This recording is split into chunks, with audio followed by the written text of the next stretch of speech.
তো কেকেআর এই লাস্টে দুটো ভুল করার জন্য ম্যাচ হেরে গেল। কেকেআর লাস্টে এই দুটো ম্যাচ যদি ভুল না করতো তাহলে আজকের ম্যাচ হারতো না। লাস্টের দুটো কারণের জন্য আজকের ম্যাচ হেরে গেল কলকাতা। দুটো চেঞ্জ করলেই কলকাতা আজকের ম্যাচটা জিতে নিতে পারতো, তাদের প্রথম ম্যাচ জিতে রাখতে পারতো। খেলতে তো কলকাতা একদমই পারছে না, তার সঙ্গে সঙ্গে তাদের ভাগ্যও সাথ দিচ্ছে না। কারণ একটা ম্যাচ হেরে গেল, পরের ম্যাচটাও হেরে গেল, 3 নাম্বার ম্যাচটা প্রায় বৃষ্টির জন্য চলে গেল, 4 নাম্বার ম্যাচটা জেতা ম্যাচ মুকুল চৌধুরী এসে তাদের পকেট থেকে 2 পয়েন্ট নিয়ে চলে গেল, এবং তাদের যে 4 নাম্বার ম্যাচটা ছিল সেই ম্যাচটাও হেরে গেল, এবং 5 নাম্বার ম্যাচটা যে ছিল সেই 5 নাম্বার ম্যাচটাও কলকাতা একদম বাজে ভাবে হারলো, একদম কিছু বলার নেই। চেন্নাইয়ের বিপক্ষে হারলো, ভাবো চেন্নাই, যে চেন্নাই কোনোদিন খেলতে পারছিল না সেই চেন্নাইয়ের বিপক্ষে হারলো। কলকাতার বোলিং লাইন আপ এত জঘন্য, কিছু বলার নেই। সব থেকে মেন পয়েন্ট হচ্ছে ক্যাপ্টেন্সি। কলকাতার আজিমকে রাহানে ক্যাপ্টেন্সি করতে পারছে না একদম। কারণ বলারের কথা যদি বলি তো কি বলবো বলারের কথা, ব্যাবো বারোরা 4 ওভার করেছে, 4 ওভারে 55 রান দিয়েছে, 13 ইকোনমিতে ব্যাবো বারোরাকে কি দরকার ছিল পুরো 4 ওভার করানোর। ক্যামরন গ্রিন 2 ওভার করেছিল, ক্যামরন গ্রিন 2 ওভারে 15 রান দিয়েছে, এবং অনুকূল রায় 3 ওভার করে 7 রানের ইকোনমিতে 21 রান দিয়েছে। সেই অনুকূল রায়কে পুরোপুরি 4 ওভার করালো না কেন আমি ভাবছি। এবং বরুণ চক্রবর্তী 3 ওভার করেছে 26 রান দিয়ে, 8-এর ইকোনমিতে করেছে, এবং কার্তিক তবে 4 ওভার 35 রান দিয়েছে 8-এর ইকোনমিতে। মানে এত সুন্দর ভাবে সবাই বল করছে। বরুণ চক্রবর্তীর 1 ওভার ছিল, অনুকূল রয়ের 1 ওভার ছিল, 2 ওভার। তো ব্যবহারোরাকে 4 ওভার করানোর কি উচিত ছিল আজিমকে রাহানের? তো ব্যবহারোরাকে একদম ফার্স্ট বোলার, সে প্রথমে 1 নাম্বার বলার হয়ে গেছে ইন্ডিয়া টিমে, যে তাকে পুরোপুরি 4 ওভার করাতে হবে। সে 2টো ওভার 20-20 রানের ওভার খেয়েছে, মানে ভাবো, তাও পুরো ওভার তাকে করাচ্ছে, মানে ভাবো কলকাতার ম্যানেজমেন্ট কত জঘন্য। ফ্যানদের মনের সাথে খেলছে, প্রত্যেকটা ফ্যান্স কতটা দুঃখী তোমরা তো সবাই জানো। তাদের প্রত্যেকের মন ভেঙে গেছে, কারণ কোনোদিন হয়নি কলকাতা পরস্পর 5টা ম্যাচ হেরেছে, প্রথমকার একবারে পরস্পর 5টা ম্যাচ হচ্ছে, মানে ভাবো। আর ওরাকে পুরোপুরি 4 ওভার বল দেওয়ার কি দরকার ছিল? তোমরাই বলো যে ব্যবহারোরা কি সব থেকে ভালো বলার, কি ইন্ডিয়ার ফার্স্ট বলার হয়ে গেছে? বরুণ চক্রবর্তীর মতো বলার আছে, টি-20 নাম্বার 1 বলার আছে, সে 8-এর ইকোনমিতে বল করছে, সে অন্য দিনের তুলনায় আজ ভালো বল করছে, তো তাকে পুরো 4 ওভার বল করাও। এবং অনুকূল রায় আছে, অনুকূল রায়কে সে 7-এর ইকোনমিতে বল করেছে, কত সুন্দর বল করেছে, তো তাকে তো পুরোপুরি 4 ওভার বল করাও।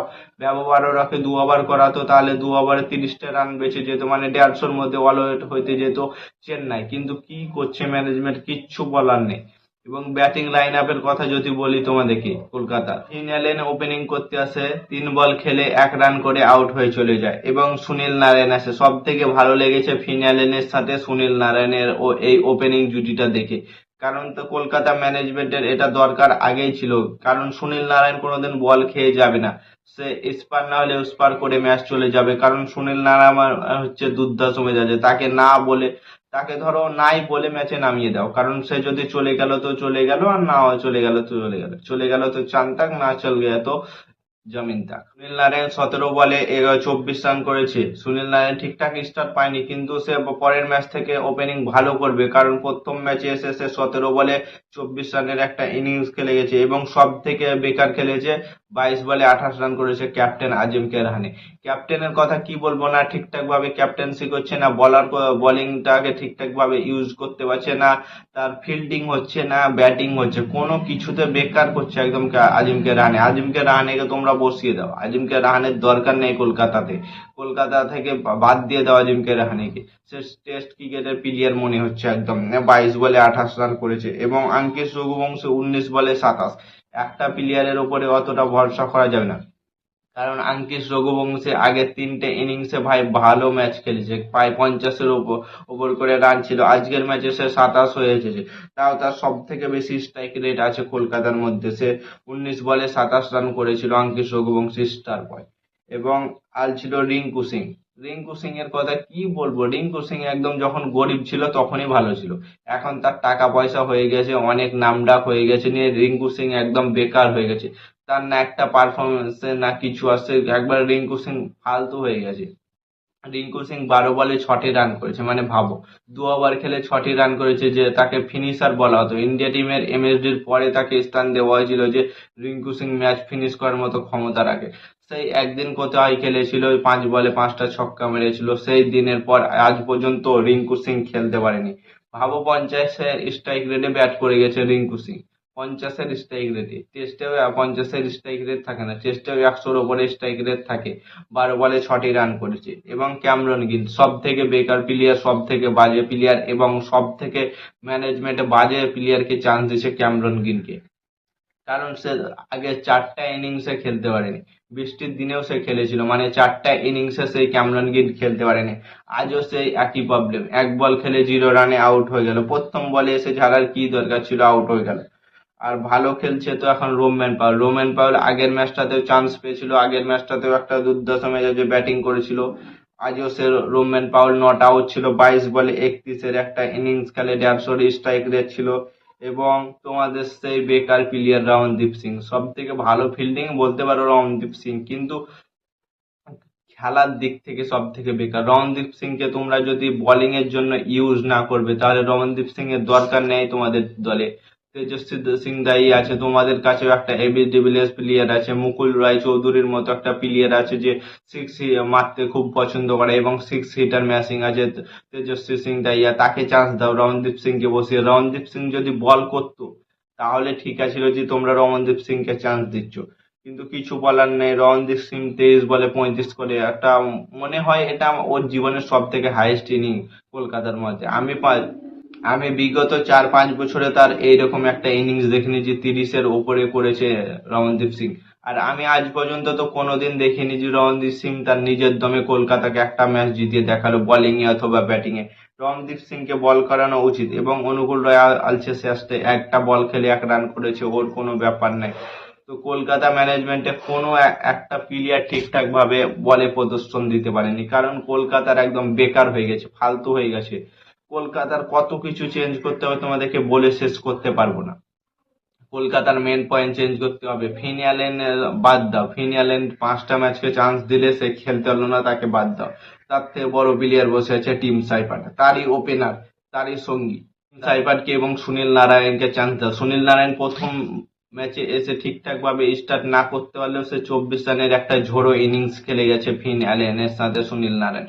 তো টিম সাইফারের সাথে সুনীল নারায়ণকে ওপেনার দাও। এবং 3 নম্বরে রাচিন দাবিন্দাকে রাখো। ক্যামেরন গ্রিনের আমাদের দরকার নেই, 3 নম্বরে রাচিন দাবিন্দাকে রাখো। এবং ক্যাপ্টেনের কথা কি বলবো, বাজেভাবে ক্যাপ্টেন করছে আজিমকে রাহানে, কিচ্ছু করার নাই, ক্যাপ্টেন হিসাবে তাকে খেলাতে হবে।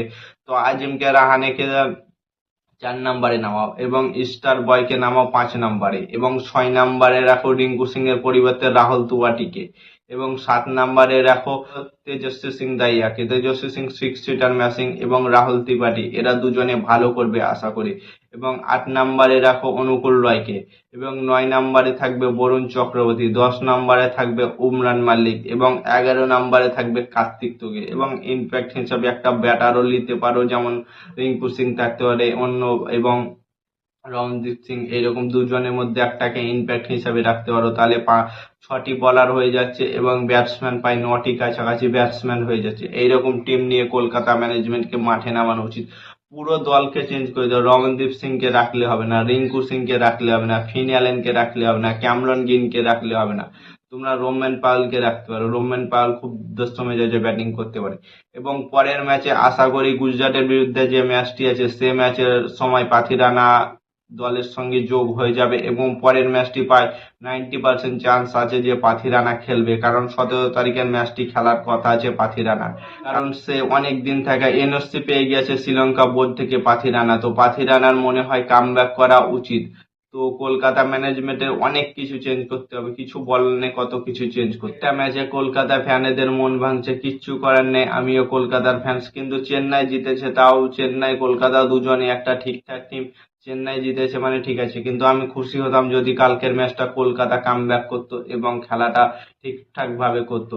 কিন্তু কিছু বলার নাই, খেলাতে হার জিত তো আছেই, কোনো কিছু হবে না। কিন্তু কলকাতা ম্যানেজমেন্টকে এই 5 থেকে 6টি জিনিস চেঞ্জ করে তাদেরকে মাঠে নামতে হবে। তাদের রোম্যান পাওয়েল থাকবে, এবং রোম্যান পাওয়েল থাকলে এবং পাথিরানা থাকবে, দুটো ওয়েস্ট ইন্ডিজের থাকবে, এবং তাদের সাথে টিম সাইফার থাকবে এবং সুনীল নারায়ণ, চারটা তো হয়ে যাচ্ছে। এরকম ভাবে খেলাতে হবে কলকাতা ম্যানেজমেন্টকে। চারটায় বিদেশি প্লেয়ার খেলা, খুব সুন্দরভাবে দুর্ধর্ষ মেজাজের প্লেয়ার গুলো খেলা। ক্যামেরন গ্রিনের আমাদের দরকার নেই। তো আর কোন কোন জিনিস চেঞ্জ করে কলকাতা ম্যানেজমেন্টকে মাঠে নামা উচিত, তোমরা মতামত কমেন্ট করে জানাও। আর নতুন নতুন কোন আইপিএল এর ভিডিও পেতে চ্যানেলটাকে সাবস্ক্রাইব এবং ফলো করে দাও। ততক্ষণের জন্য টাটা, বাই বাই, জয় হিন্দ।